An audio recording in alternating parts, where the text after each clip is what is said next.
We are here to digest what just happened in round 18, including an injury, another injury, and another injury to highly owned players, and those who made it out unscathed are kissed. Let's go!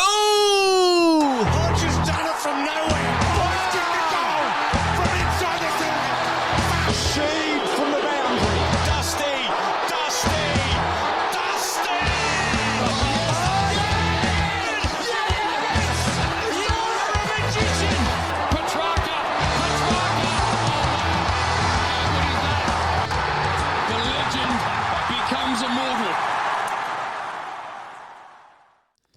G'day and welcome again to the Ball Boys AFL Fantasy Podcast. I'm your host, Mitch Casey, and you can find me on Twitter at Ball Boys Fantasy. You can also find me flying up the rankings, and I am joined by Luke Rogerson, coach of the Mighty Oxlongs. How are you, Luke? How was your weekend?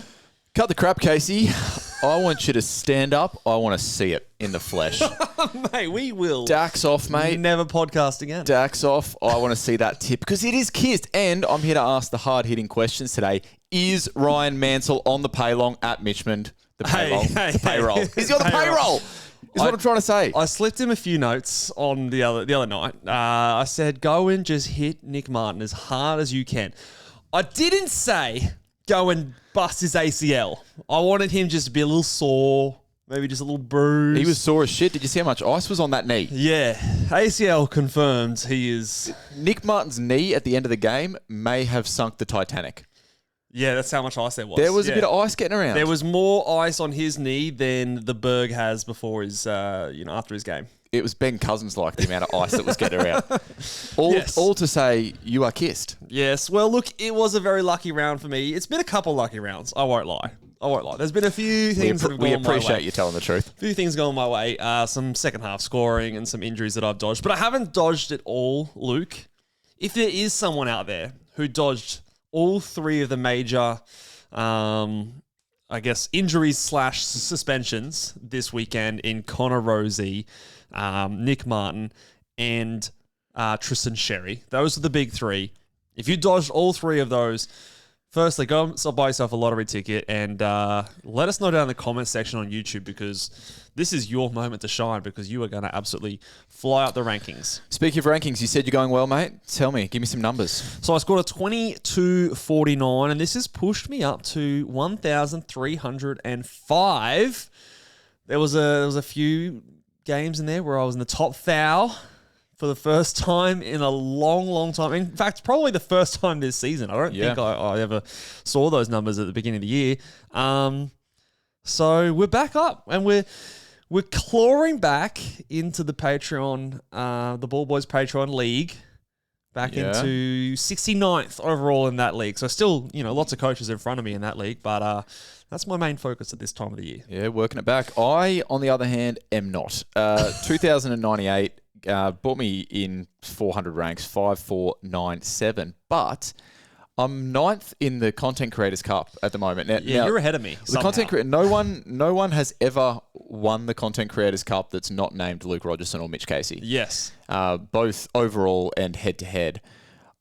I have conceded the least amount of points in that league, and that's why I'm currently sitting 9th. If I can manage to get in the top 8, I might be able to defend our title. Did you ever win? I got a win, if you can believe it. I got a win. Oh, smoke DC. With my shit score. So if I can manage to make finals there, I'll be representing the Ball Boys over there. That is hilarious.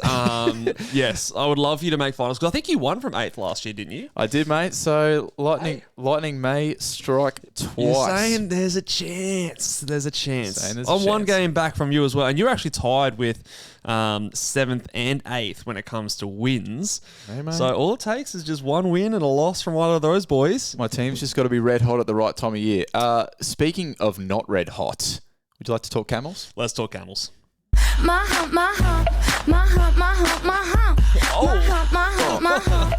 Oh, Those were some big humps right there. That's some back-breaking work. I'm back, baby. Let's go.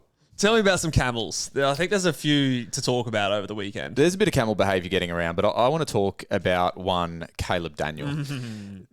I said to Mitch, I said at halftime, I think he was on 65 points. I said, you watch Caleb Daniel find a way to make this a mid-90 score. The man doesn't know what triple figures are. He doesn't know.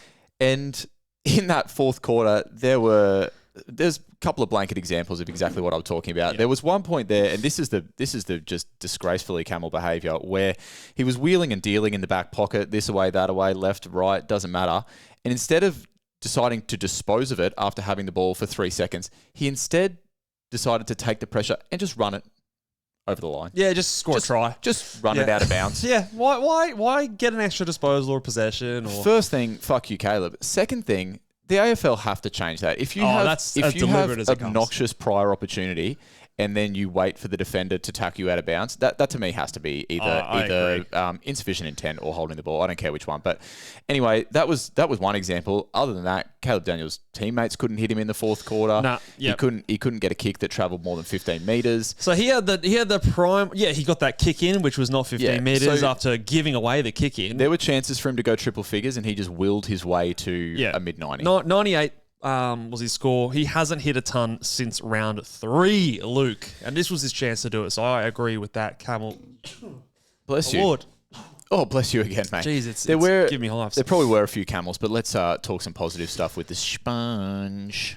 Who lives in a pineapple under the sea? SpongeBob SquarePants! Absorbent and yellow and porous is he. SpongeBob SquarePants! Okay, let me see who you've...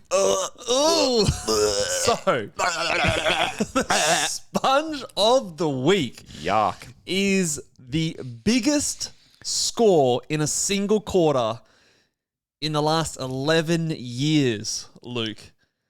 Josh Dacos. Now, Mr. Dacos, it's not Nick, it's Josh Dacos for scoring 82 points in the final quarter on Friday night.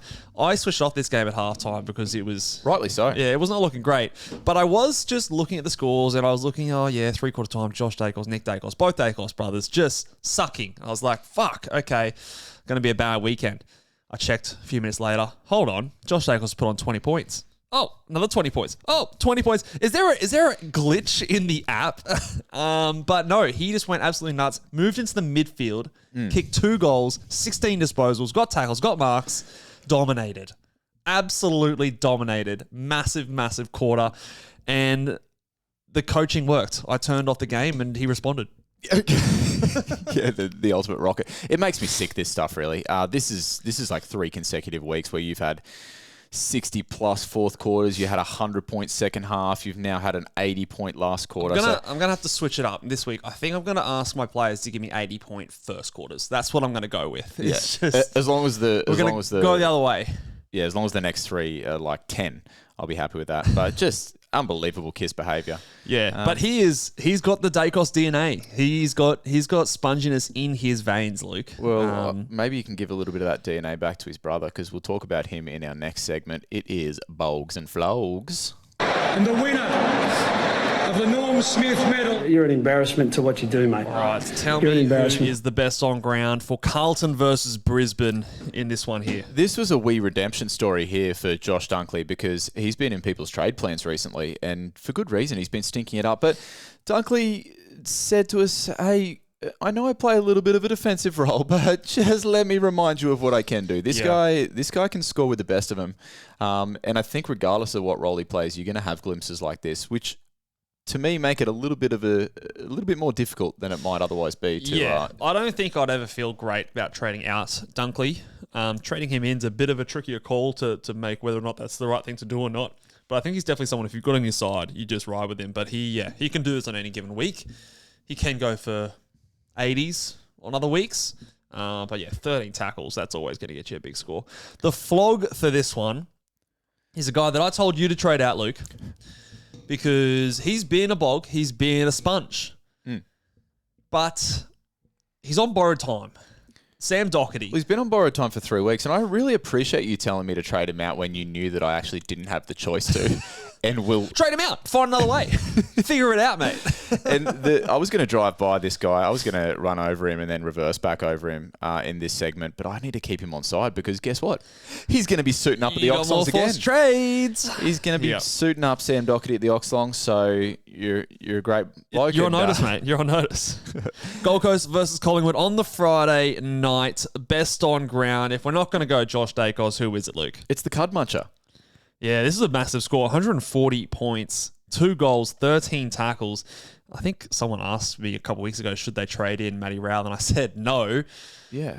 He's been good. He's been really, really good. He's been really good. Every matchup is green for him, just like the colour of the grass that he eats.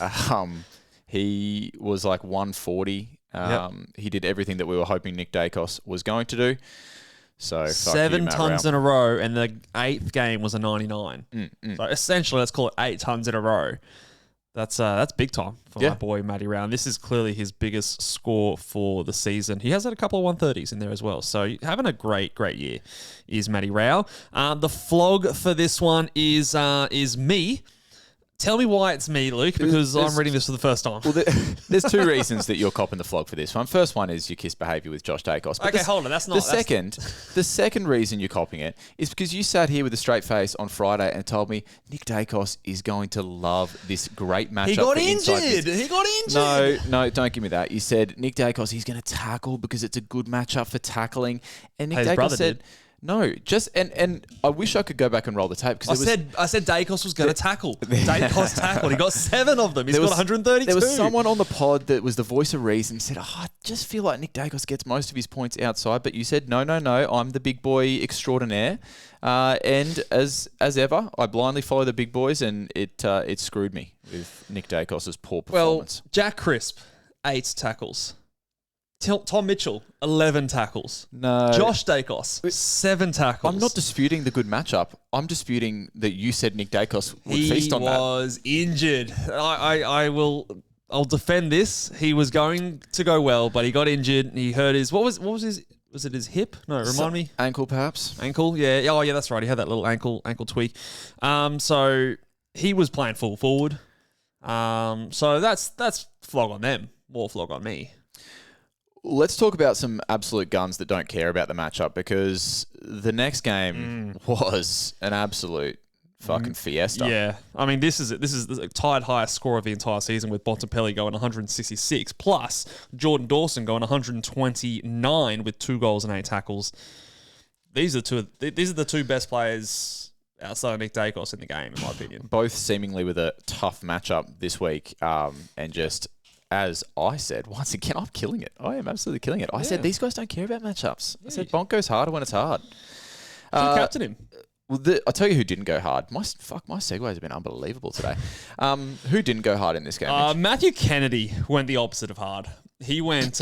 he was flaccid. He was flaccid. He, 30 points.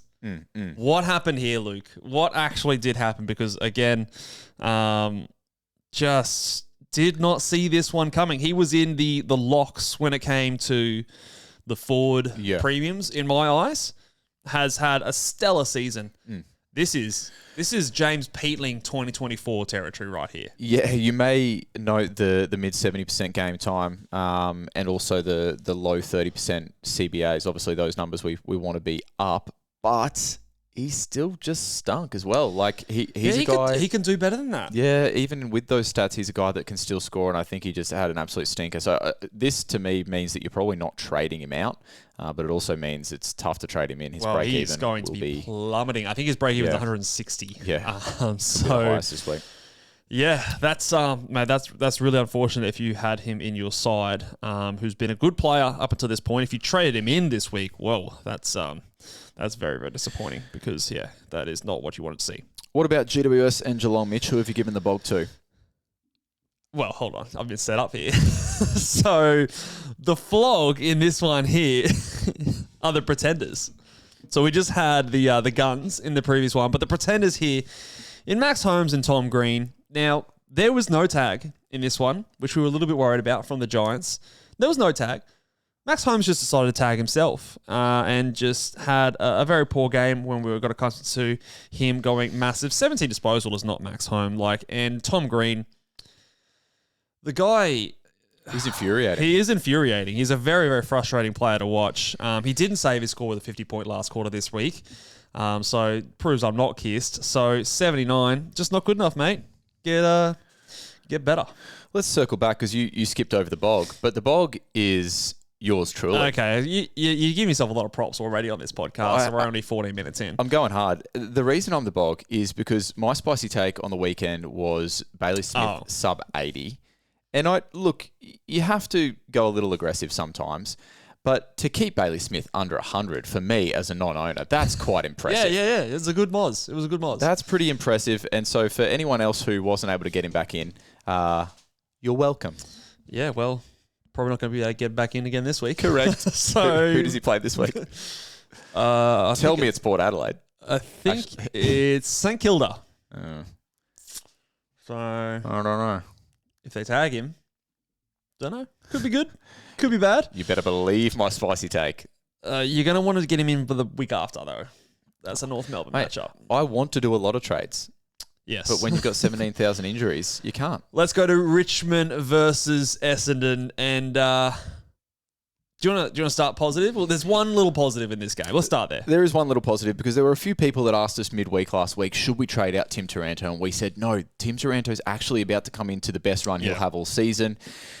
This game probably wasn't even massively part of it, but he started well. So 130, and hopefully you see a little bit of Timmy T love over the next couple of weeks. And this was one of the games that I watched on the weekend, and because I am a big Richmond fan, I've got some inside connections with Richmond, and I actually managed to get a bit of the game tape from this game and a bit of the audio that was happening on in the game. So just have a listen to how this game went.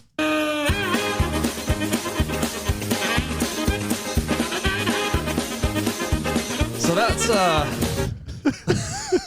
that's live scenes from the MCG. If you didn't watch this, you'll have no idea what's going on. But if you did, if you know, you know, I guess. This was the worst game of football I've ever watched. It was so comical there. The second half in particular just went off the rails. It absolutely deteriorated. And so I'm giving the flog to football. Football lost in this game. We as an audience lost in this game. That's 2 hours. I'll never get back. It was so difficult to watch. There was Kashitsky copping it in the beak. Then there was missed goals from the goal square. The handball that he gave when he was 2 meters off the line, and then they managed to fuck that up somehow. There was Fresh Aries. There was Falcons. It had what was it? There was an hour stretch between goals. No goals. No goals within an hour of football play. For me, the best part of it is the commentators trying to keep a little bit of zing in it.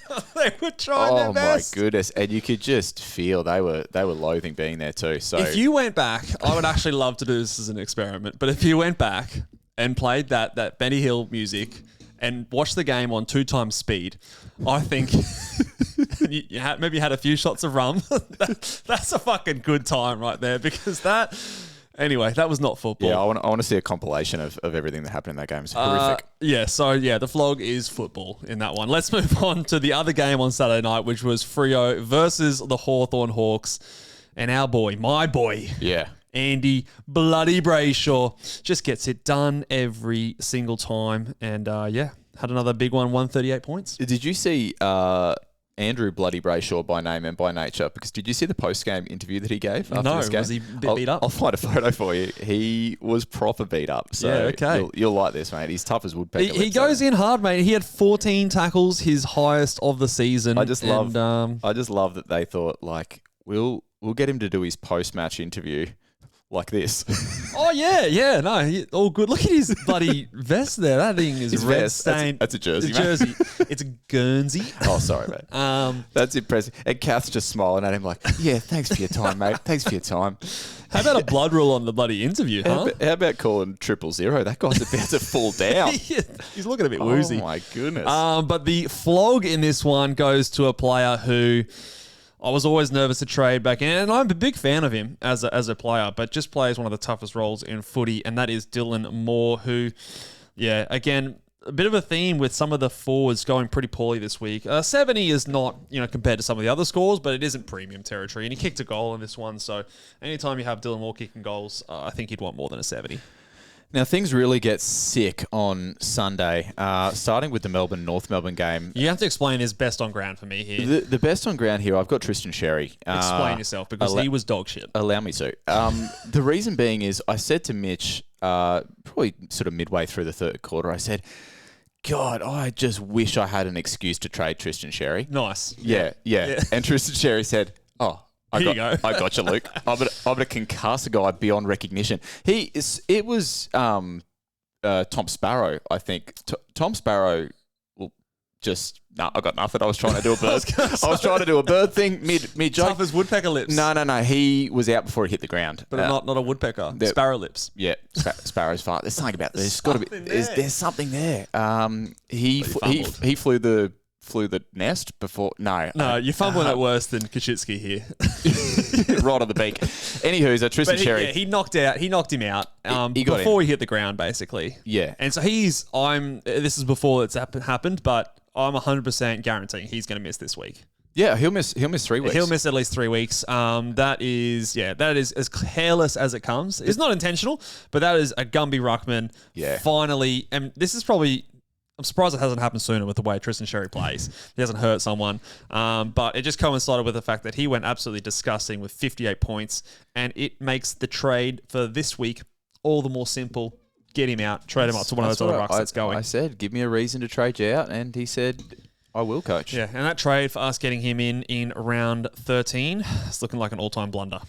Colby's fourth quarter in this one can have the flog. McKirch has done a lot right in the last little bit, but that fourth quarter was killer. I think he had 5 points. Yeah, everything dried up except for Sheasel in that fourth quarter for a lot of North players. Yeah, Petrarca had a few good ones. Let's go to the next game, St Kilda versus Sydney. And the Man of Steel is back on the radar on this one because he had a massive score, 136. I think he turned up by three-quarter time, got his tackles, got his marks, which a lot of the other midfielders for St Kilda couldn't get for his 136. So he gets the best on ground and would be a nice unique this week. Turns out he's still a good player.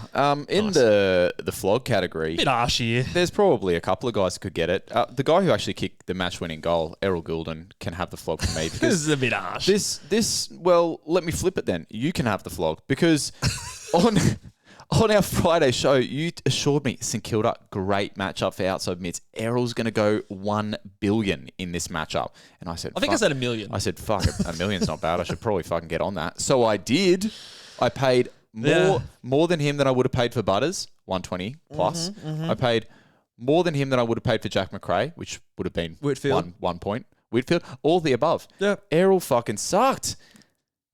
Look, he'll be right. He's a good player. And look, I tell you the stats.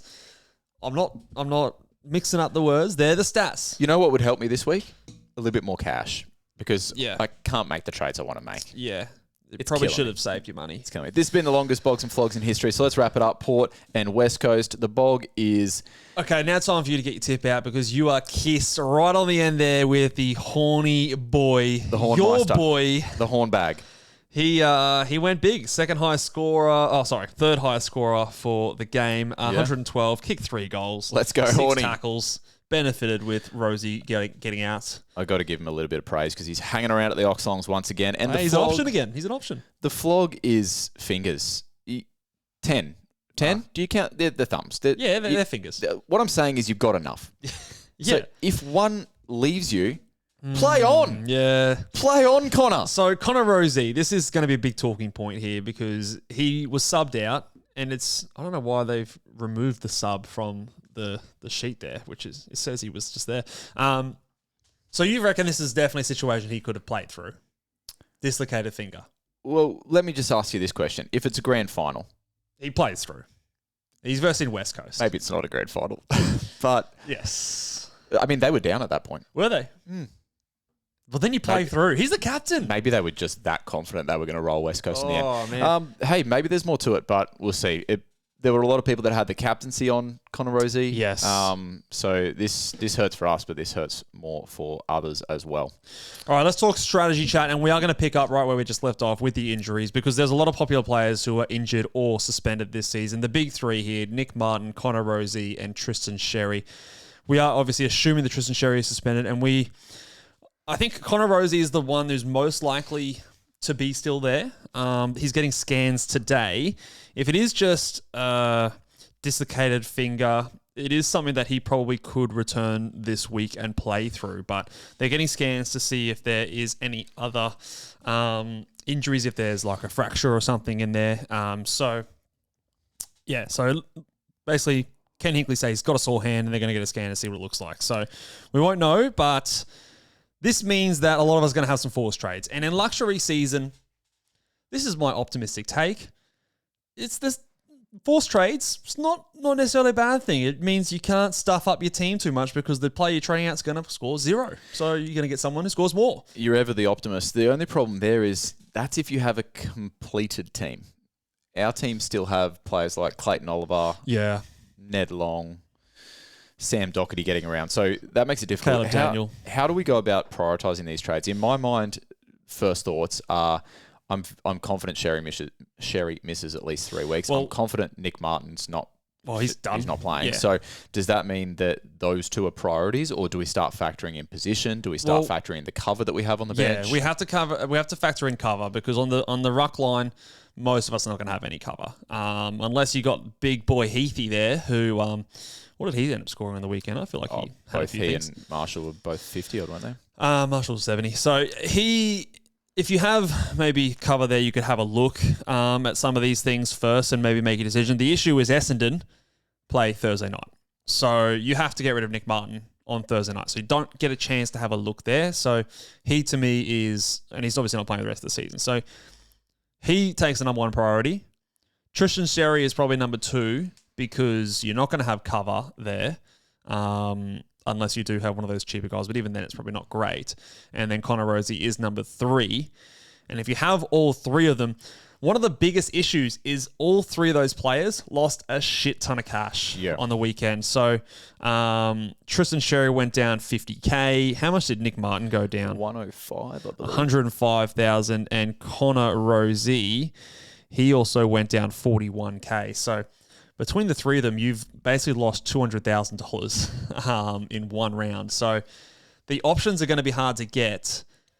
My mind initially when I saw the news with Connor Rosie is the easiest no-brainer trade is Connor Rosie down to Lockie Whitfield and then trying to get either Nick Martin or Tristan Sherry up to someone. In the ruck line, it's up. This is difficult, and that was the follow-up question is you have to...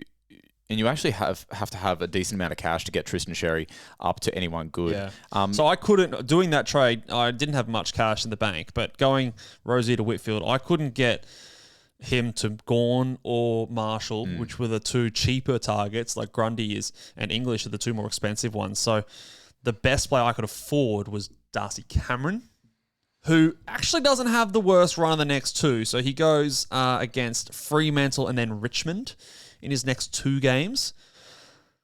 So that could be a little bit of a stopgap if you didn't have much money. I would prefer Max Gawn to be my option, though. Yeah, and how far off Gawn are you? I was 9K off Gawn. Okay. So you don't need that much cash because I didn't have much going into this round. No. I think I had like 26K. So if you had like just a little bit of cash, you might be able to get that move with the Rosie down, Sherry up. You need a bit, and let me come at it from a different perspective because you're thinking backline because you don't have Martin. So I've got Martin and Sherry, and a lot of people will be in the same situation. So what's Martin worth now? So you have to spend $6,000 to turn Martin into McRae now, which is pretty horrific to think. But if that is what you want to do, it means that you have to have had cash banked to do anything with Sherry. So what I could currently do with, I had about 70K banked, is I could turn Sherry into Luke Jackson, which the only thing that I can sell myself on there is maybe some flexibility once, in the wash. But I could only do that by 1K. If you don't have any money pocketed, then you're going to have to get creative. Is there an argument we can't go down in the ruck? So if you've got Nick Martin and you've got no cash, you got to go down in the forward line. I think you have to go down in the forward line. So are there any options that are kind of below that Macrae level that we like the look of, or is it just a desolate wasteland? What are your thoughts on Horn Francis? You know my thoughts. He is the guy that I think it's gross because he's been gross, but he's fucking cheap. 747K. So you're still making what, 200,000? Yeah. You're making 200,000 going to Horn Francis from Nick Martin, and that should be enough to get at least Tristan Sherry to Max Gawn. If you had $0 in the bank, you could look at someone like a Darcy for 100K. If you didn't have, you probably think, as bad as Horn Francis has been, he has the potential to score in line with the top 6 forwards. Yeah. And you're paying 100K less than what you are for Darcy. So I think that probably makes me lean towards Horn Francis. But you can see there's a few different options here that are going to have to play out through the week as well. But other than potentially those two, there's no one that I look at and go, geez, they're... Yeah, it's really quite dry. The name that this is just really kind of out of the box and more probably for somebody who's looking to trade in a 7th option in the forward line.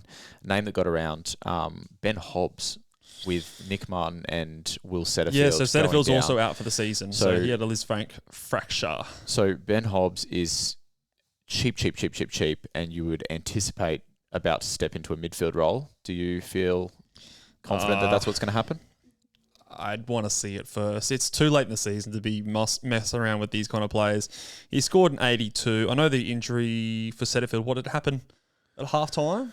No, it was a little bit later on. Bit later on. Maybe third quarter. So he played Richmond. He scored 82, which was his second highest score of the season. I just don't think I can trust it.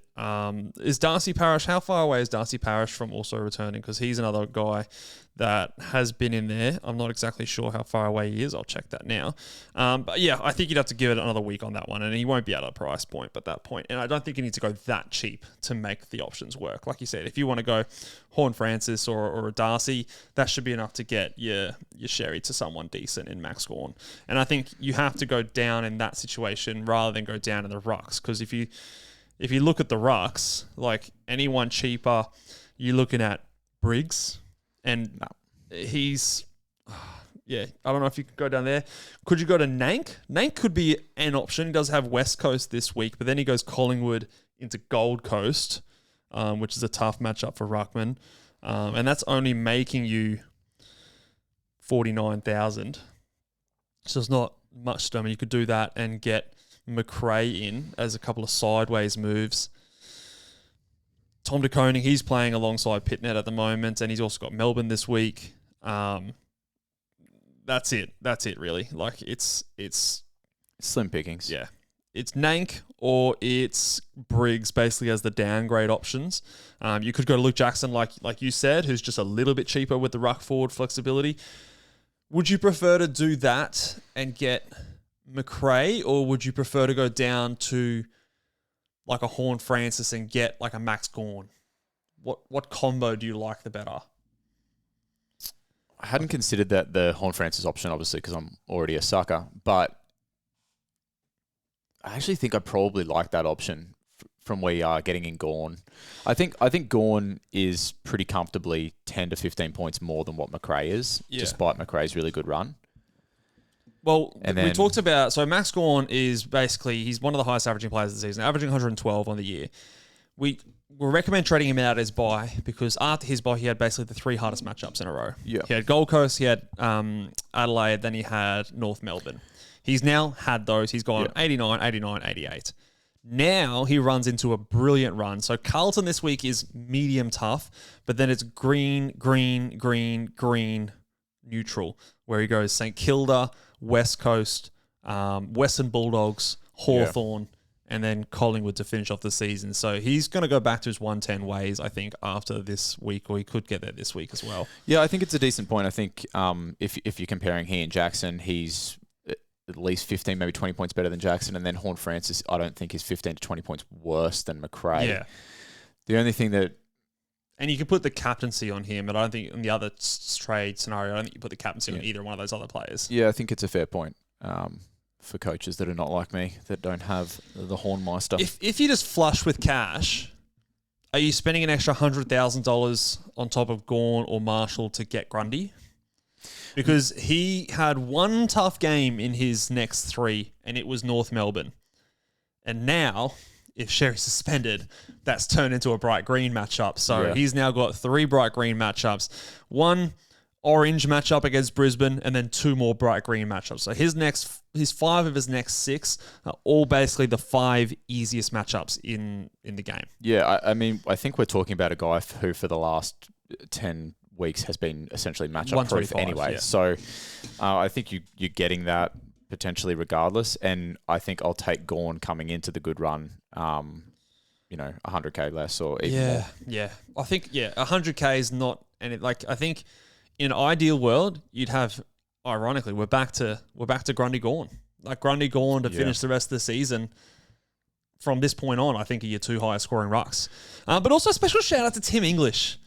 The guy, man, I don't think at this stage he's going to leave my side for the rest of the year. He's had 2 tough matchups, and he's gone 116, 118 against North and Adelaide. He's got Brisbane this week, but then he's got a couple of nice ones in Essendon and GWS. Max Gawn, obviously, but then West Coast and Freo to finish it out. So he's gone through some of the tougher ones. Maybe a couple more still to go. But also a couple of nice ones in there as well. So it's been impressive. Yeah, he's been good. Still maybe, 40k more than Gawn and Marshall. I'd probably still rather Gawn. But he's been a bit of an unsung hero this year. You might have worked out who's on the chopping block, but we'll go there anyway. Chop these injured players out. Choppity chop. So we are not limping. So order of events, Sherry, Martin, Rosie. But then where are we going? If you've missed some bullets, where are you going after that? Clayton Oliver, I gave him a week against North Melbourne. And his last score must have been horrible too, because I want to say he was at 69 points at 3/4 time. I'm going to check this because this man is just infuriating. I can't believe he's still on my side. And this is probably 13 points in the last quarter. Grow up, Clayton. So he can go. What about the forward line? Now, I traded Rankin this week, and I lost 1 point going to McRae. Has he bought himself some more time if you kept him, or is he someone that needs to go? Yeah, I think he still needs to go. Gold Coast, Port Adelaide, Hawthorn in the next 3. So it's not getting any better, and his role hasn't changed. I'm speaking from a position where I'm going to have to hold him, but if you're in a position where you can move him on and move him to a Jack McRae coming into a good run, then I think that's actually a pretty good trade to see the year out. Yeah, I think he can go as well. Doherty has to go too. Yeah, he'd be right up the top there for me. Midfield backline, doesn't matter where he's sitting in your side, he has to go. If you could turn him into Whitfield this week, it wouldn't cost you much, and it would just be a fucking massive, massive upgrade. So in a perfect world, that's where I'd be going. Sam Darcy, are we still riding this wave? He is coming into a much harder matchup against the Brisbane Lions. You're obviously going to have someone like a Harris Andrews go to him, which is actually a pretty decent defender. Good matchup against Essendon, and then Giants, who have good defenders as well. So 2 out of his next 3, I would say, have been much tougher than what he's done. Are we tempting fate by holding him a bit longer? We definitely are, but I still think I'd trade those names that we've mentioned before I'd trade him. So I settled on trading out Rankin ahead of him. If I was ranked higher, I probably would have done the opposite. I think he's more of a higher risk, higher reward kind of a player than Rankin. Yeah. So I think that's like a situational sort of thing, but I'm at a stage where I'm saying, fuck it, let's just try and go for big scores. And I ended up losing points anyway, but that was sort of my rationale. The defense were all pretty settled. Wanganeen Miller, obviously he got tagged on the weekend. We're not worried about that. No, sir.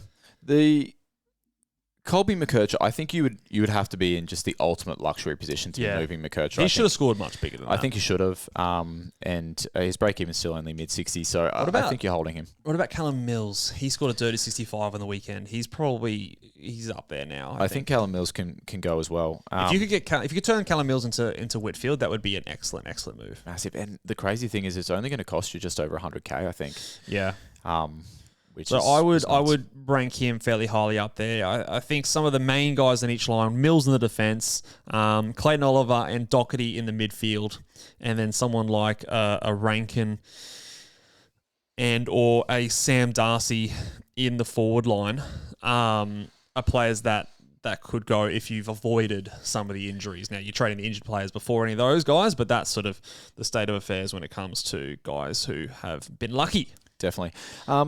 Talk to me. I haven't quite looked at the way the schedule lands for next week, but let's say with a guy like Connor Rozee, let's say Connor Rozee misses this week, but it's just a little uncertain as to whether he plays the following week. Could you entertain playing a McCarthy on field against Richmond to try and cover that? I was hoping that maybe he plays early in the round, but he doesn't. No, he plays after. So you've only got 2 games before you have to make the call on Connor Rozee, and that's Essendon versus GWS, and then Brisbane versus the Bulldogs. And can't think of anyone that you've got Clark there from Essendon.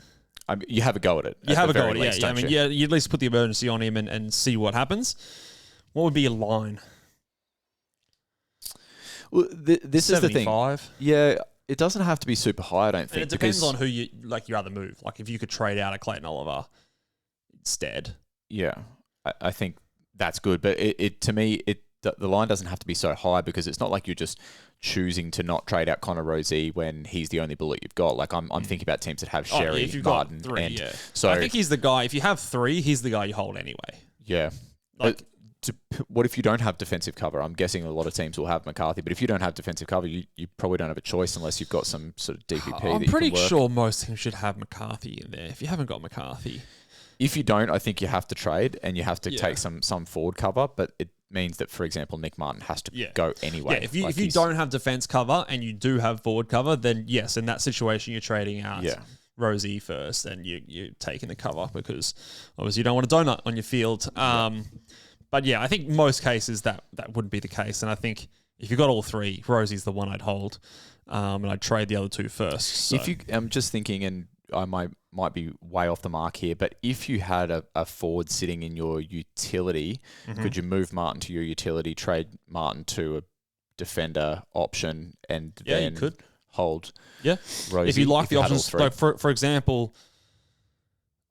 The cash, like for example, I'd rather Whitfield over McRae at a similar price. And do that. His matchup against Essendon this week should be pretty good, and he'll probably feature on the big boys at some point. McRae has a nice run as well, but Whitfield's just a better player, a better scorer. So similar price players, I'd look there if you had a bit of flexibility to do that through the utility position. And obviously, Mick Martin's got the forward defence status as well. So for some teams, he might be sitting in your defence. Optimally, he was in your forward line, but he might also be in your defence. So that's another way that I might like to play it. Is it too late for Colby McKercher as well? He is starting to get up there now. So 66 break even, 876 as a downgrade from a Rozee or a Martin type. It's a stone's throw to Whitfield. Yeah, it kind of feels like you want to get Whitfield for this week as well. Yeah. So has the Essendon matchup. I think you probably have missed the boat on McKercher. I mean, there's been opportunities to get him in, so you obviously weren't listening to us. Or if you haven't traded him in, you just obviously didn't want him. Yeah, you didn't want him. So I think you're probably looking elsewhere by now. Another player, if we stay in defence. Are we going to trade targets now? Yeah, let's put trade targets up there. Still need a sound grape. Josh Dacos, Luke.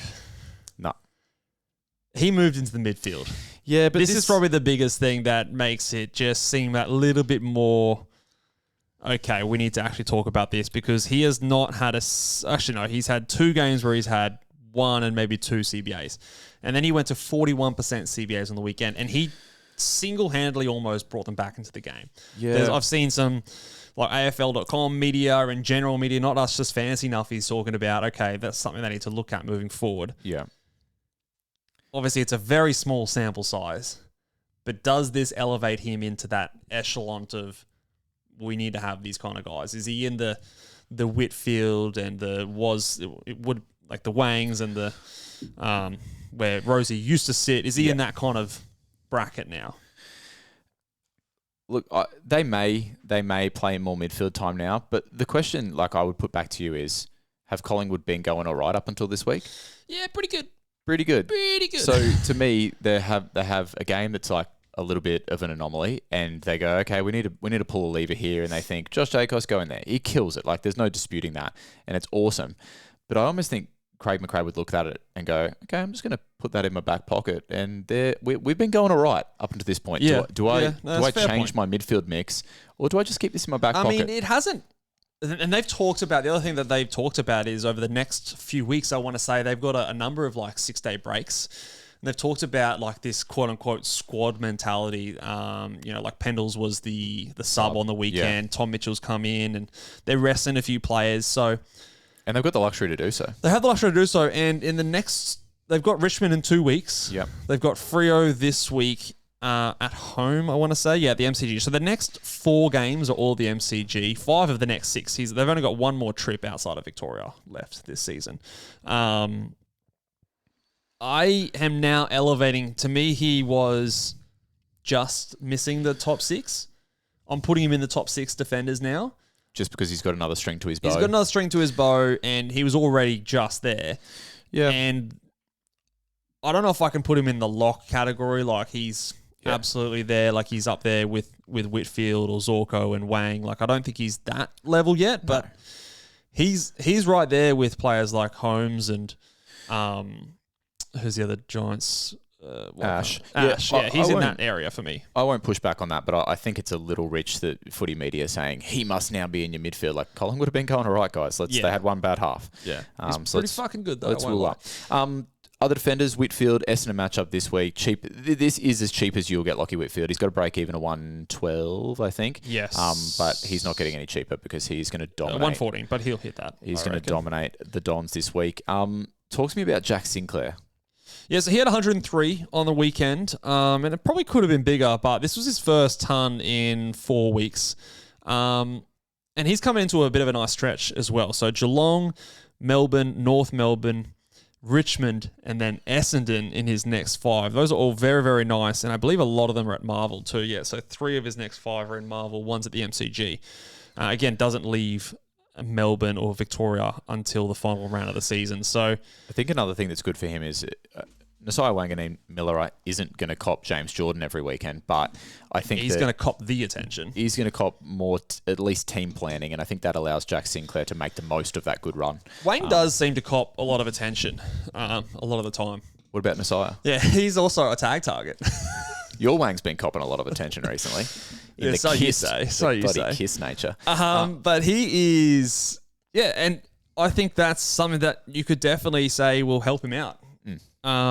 He's still averaging 99 for the season. He's priced well below that, 932k. Yeah, and he to me is a guy that I reckon feasts on a good matchup as well. Even at the start of that Sydney game on the weekend, you and I were noting, hey, Sinclair's getting a little bit of it. So, and if you already had Whitfield and you wanted a cheaper defender, he would be right within my crosshairs right now. He would be, I think, right now, I'd be absolutely fine trading into him from this point on. 106 break even. I think you might see basically the bottom of his price tag heading into some nice matchups. So yeah, Sinclair is back on the menu for me. Midfielders. I've put Jordan Dawson here as a target. He's got Gold Coast this week. He's coming off a 129. I think Gold Coast is the perfect matchup for someone like Jordan Dawson. A tough inside battle where he's not going to get tagged. Obviously, Gold Coast just beat Collingwood, so we talk about these gun players stepping up to these type of matchups. It ticks that box. It ticks an easy fantasy score. It ticks, I'm not going to get a tag. So another player I think is going to feature very high on the big boys for me. So yeah, I think you're going to get a pop score. The only thing is next week he goes into Port Adelaide, so it might kind of even itself out over 2 weeks, but you get to captain one of them, I think. Yeah, and I think that's good. And I know this is not, there's no perhaps evidence to back this up, but the Port Adelaide matchup is still a showdown when it comes down to it, and we just said this guy likes to play He scored 78 last time, but before then he had a few nice scores. Yeah, so I like the idea of the big pop matchup this week. So if you don't have Jordan Dawson, he's high on the list. What about our boy Zach Merritt? Yeah, so one thing we talked about last week, we were watching the Giants match up against Geelong closely this week. Giants, again, didn't tag. I think that they're going away from that, and it actually really, weirdly enough, might be because of our boy Howie Ralston. He is taking a spot in the midfield right now, and Bedford is playing out on the wing. And there doesn't seem to be room for him with Callahan, Tom Green, Ralston, Kelly sometimes going in there. There's not too much space in there for him to be a full-time tagger, so... Right now, Xavier O'Halloran is still getting around in there as well. They got a good dub on the weekend too, GWS, so you wouldn't expect it to change. So I am not worried about... Well, okay. I am less worried about Merritt this week. Zach Merritt, unfortunately, and I've given Zach Merritt his props. When he's flying, I love the kind of player he is. But one thing about him is that he seems very susceptible to tags, even on the weekend. So I don't know... I think it would be generous to call it a tag, what Jack Ross did to him in the second half. But he just seemed to, like, in the game that was comical, the ball wasn't moving at all. He thought, I'm getting a little bit of attention. I'm going to go forward in patches. And I was like, the ball's not coming there. Like, just hunt the pill, stay around the footy. So it was almost like the skill level in that game was just way too poor for someone like Merritt to even know where to go. Because the game was, like, the ball was just... it was so unpredictable where that ball was going to end up. And, I think that hurt him just as much as Ross, call it a stoppage run with roll or a cooler roll. I don't know if it was a hard tag, but, yeah, he definitely was paying attention to him. So I think the next 2 weeks we can hold Merritt with confidence. And then going to Sydney, you might want to look to do a little bit of luxury shopping around. So I still think he's fine. I don't know if I trade into him. 954. It's definitely cheap for what he can do. I also think not many people are going to be trading in midfielders this week with the amount of injuries we've got. So a little bit luxurious. Would you rather go Merritt or Butters? I think I'd rather go Butters. I think I would too. Bontempelli comes into the lines this week, which is a little bit tougher. Who does Port Adelaide have? Port Adelaide has Hawthorn. Okay. Which, again, they're not tagging and just gave up a massive score to Andrew Brayshaw, who I can see Butters sort of replicating something similar. Yeah, they're a little bit similar. Yeah, I think I would go Butters. Yeah, so I think, like I said, I don't think many people are trading in the midfield this round because of all the injuries, but, yeah, a couple of names to look at there. Bontempelli's break-even is 49.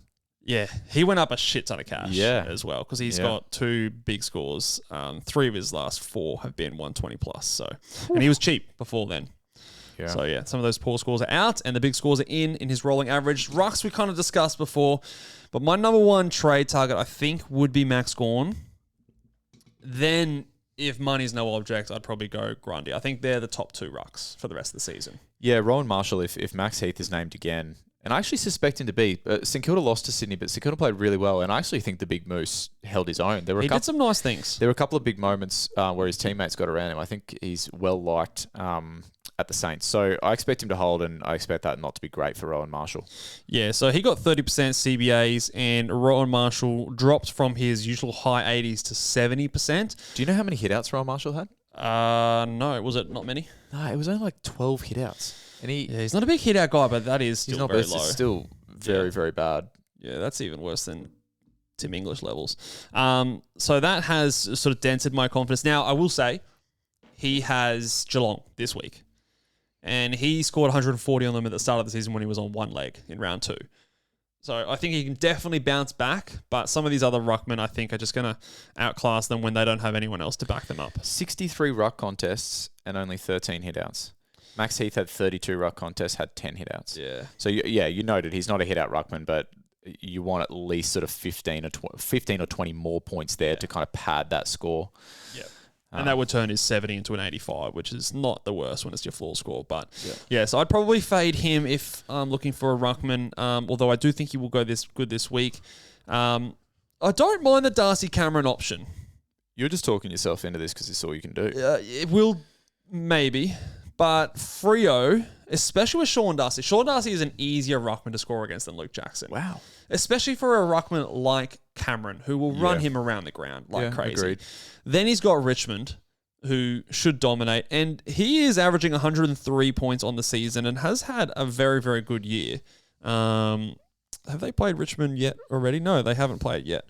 But he is someone that I think he can put up a ceiling score. Like, he's had 140s and 120s this year so far. I don't mind him as an option who's maybe 60k. I think, about 60k cheaper than some of those other guys. But I think Max Gawn is my number one target there. Yep. No.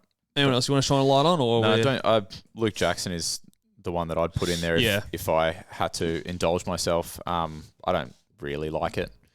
What was his? Let's check the CBA mix again, because I did see a lot of Sean Darcy in the midfield when I was watching this game. So Sean Darcy was up at 72%. So yeah, he's getting right back up there. Basically, that's where he's going to stay, I'd imagine. Now Luke Jackson got up to 68%, so rebounded a little bit. With Shea taking a bit of the drop in that one. He went from 75 to 40. What he's doing as a midfielder is impactful, no doubt. Just like the best fantasy players pop out for +6s, and they are, the first to get in a tackle at stoppages. Like, what he's doing is fantastic. I just think it caps like where his ceiling's at. So yeah. So in the games where he has had Sean Darcy back, he's averaging 94 points. Now, there's that big 140 game, which basically increases his average by 10 points. But that was the week that Sean Darcy had a rest. Yeah. And it was also against the ruckman, who was basically on his debut game. So I think, that mid to low 90s is what I'd expect from him, which I think is about where he's priced at, if I'm not wrong. I mean, it's better than what Sherry's been doing recently. So yeah. Let's go to the forward line quickly. It's actually priced a bit more than that, so you're probably paying overs. We'll wrap it up. McRae in the forward line, to me, I think is the pick. If you've got enough money to sort out yourself elsewhere, and you can just do McRae and talk about your spicy take. My spicy take's looking pretty good. I said he was the second highest averaging forward for the rest of the season, and Nick Martin's gone and done his ACL, and Matt Kennedy went and put up a 30. You're killing it, mate. You're on fire over here. You're on fire.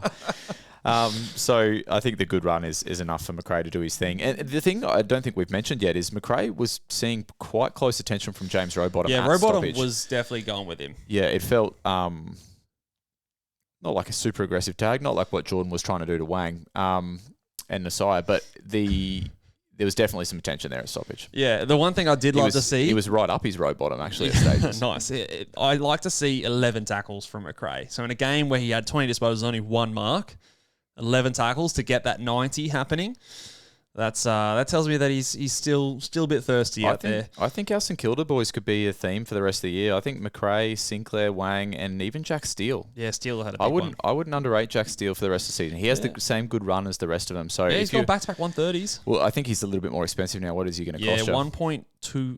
1.024 mil. So similar areas to Bont. Who would you prefer this week, Steele or Bont? I'd like Bont more, but if I already had Bont, maybe I'd prefer him over Zach Merritt. I think you're not going to need to do like a little luxury trade for him. You got the better run. Yeah, I can see that being a thing. Food for thought right at the end of the pod. So yeah, thank you very much, guys. So that's a lot to think about. Obviously, when it comes to this type of week where you got a lot of trades, don't forget that when chaos comes... Chaos is a ladder. Chaos is a ladder. Yeah, the sound grab's over. Is that what you were waiting? I was waiting for you to tell me. But yes, turn that chaos into a climbing of the ladder, just like I've done the last couple of weeks. I'll see you guys next week when I'm back in the top 1,000. Like, subscribe. We'll see you guys on Friday. Bye.